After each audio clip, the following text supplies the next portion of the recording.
Quelles sont les vraies raisons derrière l'acharnement contre Gana Gueye depuis qu'il a refusé de participer au match du 14 mai dernier? Quelles sont les vraies raisons derrière cet acharnement tous azimuts? On en parle dans cette vidéo. Ne bouge pas.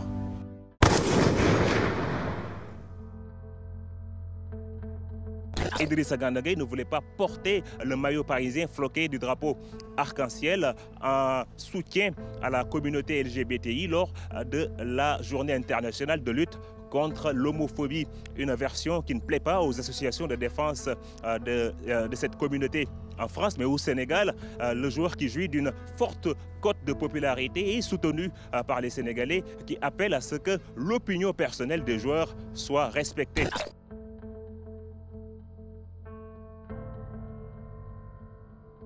Je vous présente le contexte. La polémique enfle depuis que le footballeur sénégalais Gana Gueye a refusé, pour des raisons personnelles, de jouer le samedi 14 mai contre Montpellier à l'occasion de la journée de lutte contre l'homophobie. C'est une journée qui est instituée par la Ligue professionnelle de football. Et ce jour-là, Gana Gueye n'était pas parmi le 11 entrants. Et du coup, certains ont vu derrière cette absence le refus de soutenir la cause LGBT, puisque ce jour-là, le maillot était floqué, du moins les dossards aux couleurs arc-en-ciel, couleurs qui rappellent, voyez.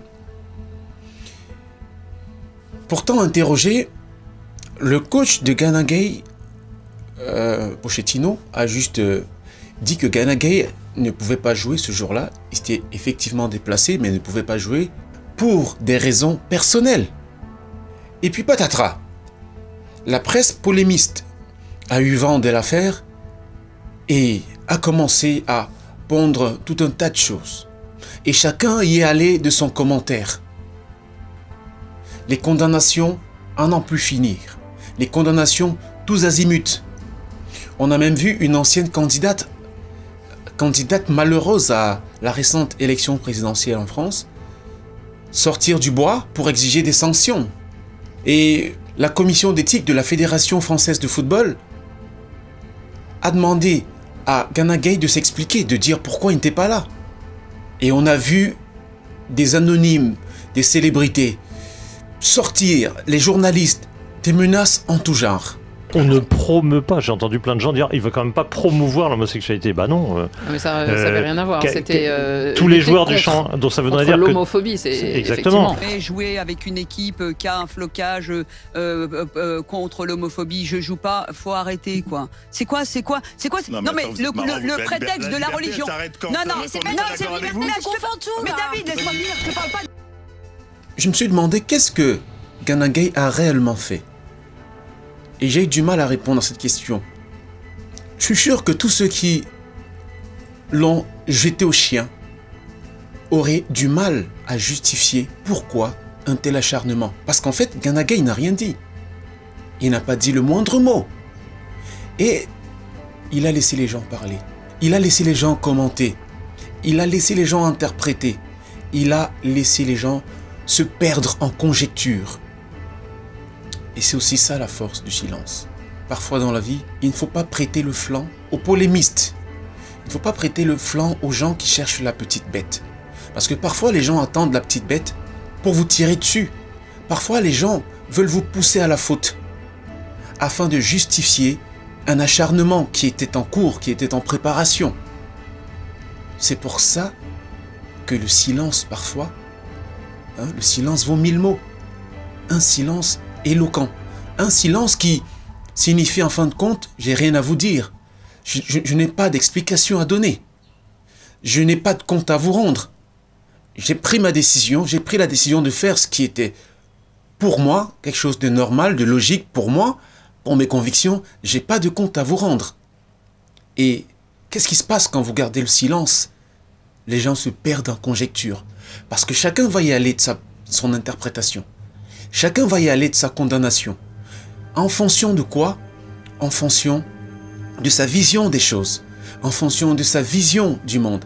En fonction de son niveau de culture. Et Gana Gueye a su le faire. Il a su se taire. Il y a des silences qui sont plus beaux que les bruits.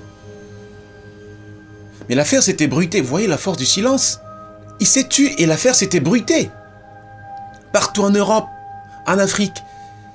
On n'est pas loin d'un conflit diplomatique parce que Macky Sall, qui a eu vent de l'affaire lui aussi, s'était rendu compte que tout le monde accusait Gana Gueye pour une chose qu'il n'a pas faite, ou quelque chose qu'il n'a pas dite. Eh bien, il a soutenu son poulain, il a soutenu son citoyen, comme c'est rarement le cas en Afrique. De l'autre côté, les hommes politiques français invitaient Gana Gueye à se prononcer, ou invitaient à la sanction financière, à la condamnation carrément. Pourquoi personne ne peut dire avec conviction, je veux dire avec pièce conviction à l'appui, que Gana Gueye a commis une faute, ou une infraction, ou un délit comme ils appellent ça là-bas? Oui, quelquefois dans la vie, on peut être neutre. La Suisse a été longtemps neutre, hein, face aux guerres qui ont secoué le monde. Personne n'avait imposé à la Suisse de prendre position, d'être pour la triple alliance ou pour la triple entente. La Suisse est restée neutre face aux conflits qui secouaient le monde.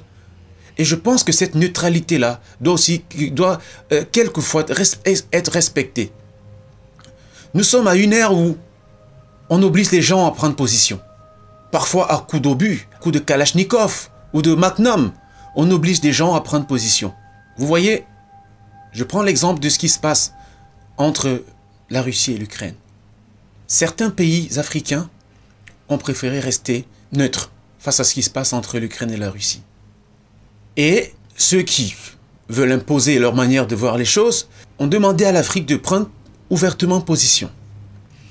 Je dois me douter qu'il y a eu des menaces de sanctions.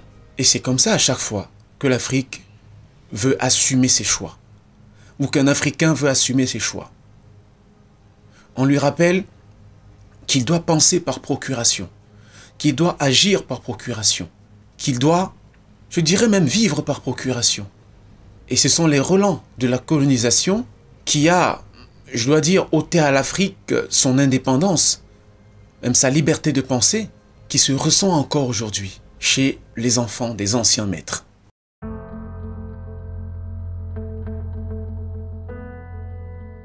Je pense que chacun est libre de faire ce qu'il veut en fonction de ses convictions, en fonction de ses valeurs. Et vous êtes libre de croire ce que vous voulez, de soutenir certaines valeurs. La question c'est, sont-ce des valeurs universelles? Parce qu'il n'y a pas que ça dans la vie. Au nord, vous pensez que les choses sont comme ça, et au sud, les gens pensent exactement le contraire. Et je pense que c'est cette diversité d'opinions qu'il va falloir respecter. Et la mondialisation, sauf si je me gourre, n'est pas l'occidentalisation du monde. La mondialisation, c'est aussi la prise en compte de nos composantes sociologiques, de nos composantes culturelles. Et ce n'est que le respect de ces différences mutuelles-là qui va faciliter le vivre ensemble. Mais si la mondialisation s'est imposée des manières de faire qui sont totalement parfois étrangères à certaines cultures, aux autres, ce n'est plus la mondialisation, c'est la dictature, qui est totalement contraire au principe de la démocratie et de la liberté. Oui, on parle de la tolérance, mais la tolérance, c'est aussi accepter que l'autre ait son point de vue, que l'autre ne soit pas d'accord avec certains courants. Et je pense que Gana Gueye n'attaque personne, n'offense personne, en choisissant d'être neutre, mais en ne disant rien, hein, en choisissant de ne pas jouer certains matchs. S'il y a des sanctions disciplinaires qui rentrent dans le règlement intérieur du PSG, ça se comprend, mais au-delà de ça, ça devient la politisation du football. Il n'est pas loin le jour où on accuserait un Africain, parce que vous voyez, on pense par procuration ici, l'assimilation culturelle, mentale, on est assimilé à cause de l'impérialisme culturel. Et je vous dis que l'Africain n'a pas droit d'avoir son opinion ou d'avoir ses choix. Et il n'est pas loin le jour où, quand l'Africain dira non à certaines pratiques qui seraient devenues normales sous d'autres cieux, on le taxera alors de scatophobe. Pour faire allusion à la scatologie, j'en ris un peu, mais... Ou alors d'incestophobe, quand cette chose sera devenue normale sous d'autres cieux. Et à ce niveau, je dois te dire une chose. Qu'est-ce qui fait ta valeur? Qu'est-ce qui fait ton intégrité? Qu'est-ce qui fait ton authenticité? Qu'est-ce qui fait ton originalité? Ce sont tes convictions. Et la conviction, c'est une constante. Ce n'est pas quelque chose qui va changer au gré du vent, au gré du temps qu'il fait. La conviction, c'est la chose à laquelle tu t'accroches quand tu es perdu au milieu de l'océan.